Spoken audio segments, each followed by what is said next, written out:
Hey all, we're back. We're going to be discussing chapter 2 from the magnificent book As a Man Thinketh by James Allen. And in chapter 2, Allen explains how our thoughts influence our circumstances. He argues that our life circumstances are a reflection of our inner state. Positive thinking leads to positive outcomes, while negative thinking attracts challenges. It's empowering to realize that we have a say in shaping our destiny through our thoughts. I hope you agree. I certainly agree with that. I've observed what happens when I hold certain thoughts in my head, as I'm sure I hope you all have now too. Now, with that said, I just want to give you, just right out of the chapter itself, the very first paragraph. And this is the most amazing thing. If you think that first paragraph was clear, the chapter carries on and it becomes more clear, yet everything is also contained in that first chapter. An amazing writer this James Allen person is.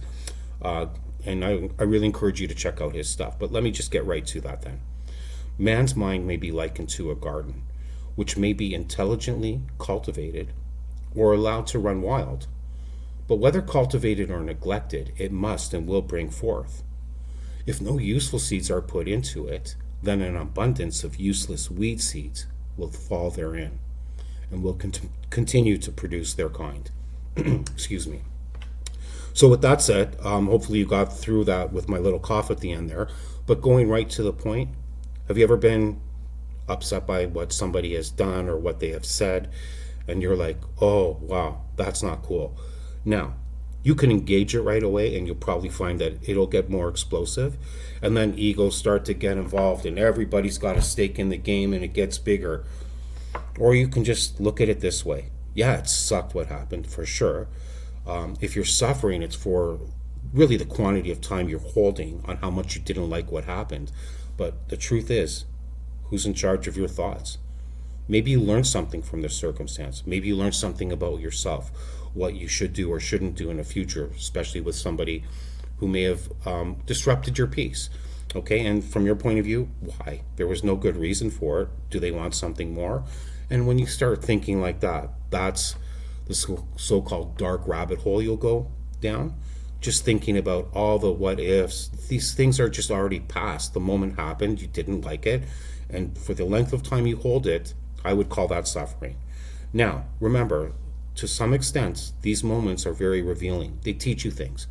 And I would say that is the most shining light of any moment that doesn't really pass the, oh, that was good or peaceful. So anytime something intrudes into your thinking, into your thoughts, and it's something that troubles you because of maybe something that happened or something that somebody did, and again, these are just normal things that kind of really can happen day to day, but how you engage it is all the difference, and it makes the world of difference. So I know from experience when that happens, I've come to a place now where if I'm not thinking about the outcome I want, then I'm in trouble. Because I'll just go over and over again, and you really won't get satisfaction. If somebody's done you wrong, it sucks. I'm not going to lie to you. It really, really can hurt and take too much of your energy. But wait, who's in control of your mind? It must be you. You're holding the memory. I mean, you could say, remember, experience could kind of get us into that kind of trouble. That's why I'm using this term lightly, but enlightenment is so important because you need to at least know you have another opportunity to do things differently and better for yourself and maybe for life on the whole, okay? Because when we have these thoughts that stay in our head, it's going to come somehow produce its fruit in how we treat people. Again, going back to we'll either be maybe over defensive or over offensive. Either way, I'd prefer to stay in the lane of peace. And so with that, let me just give you some insight. If something happened, maybe we can say it was just a small event. Of course, big events will occur, but let's just say something happened. You're either stuck with what happened, and then you put that under the microscope. It gets grosser, it gets sicker, and what's going on? This is all happening in your head, therefore it's happening to you. And you, guess what?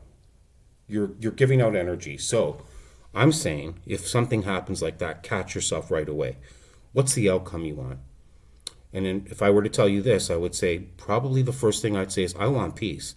Now, there's something very, very important about forgiveness. Just remember this one thing. Forgiveness has in it forgiving.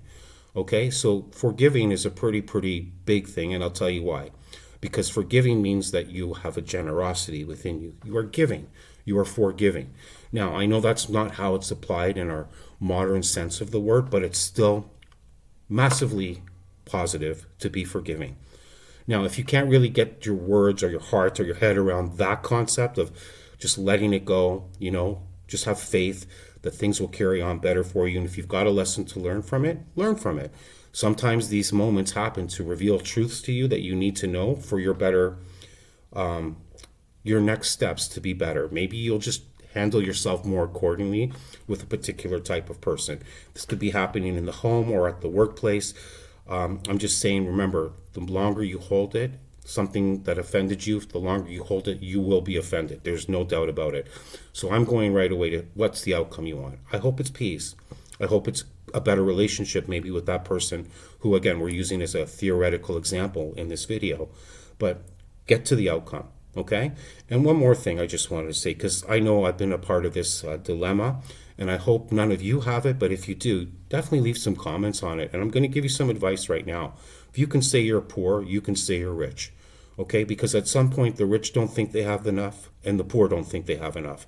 And it sounds to me like whether you're rich or poor, you're thinking the same thing if you're in that place of not really abundant thinking. Now, I can't really push this abundance thing, but I would keep simplify it in a way. I'm not saying abundance, if that's how you speak and that's how you feel things, go for it. Use that concept. Bring it into your life. Make it part of your cellular energy structure. But I will say one thing to you. It could be as simple as just knowing that you have everything you need. And being content with that, well, you can't argue against being content. Maybe you have your health. That's great. And this is, again, under the umbrella. Here we go. Gratefulness. Wow.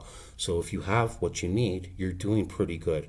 If you don't have what you need, maybe that's a motivation point for you to search out what you need and believe that you can, because I hope you see that your life is growing. And if it's growing, that's priceless. Okay? I'm going to wind up this video right now. I love the likes. I love the subscribers who really maybe enjoy the content I'm doing. So please subscribe so you don't miss a video. And I just wanted to say I love comments. I don't really get any except the ones I leave. But if you got a thought or you want to run something by me, maybe that's hard to do in the comments, but let me know your thoughts about how you can overturn a negative thought into a positive thought, or maybe the experience of, hey, it really does work.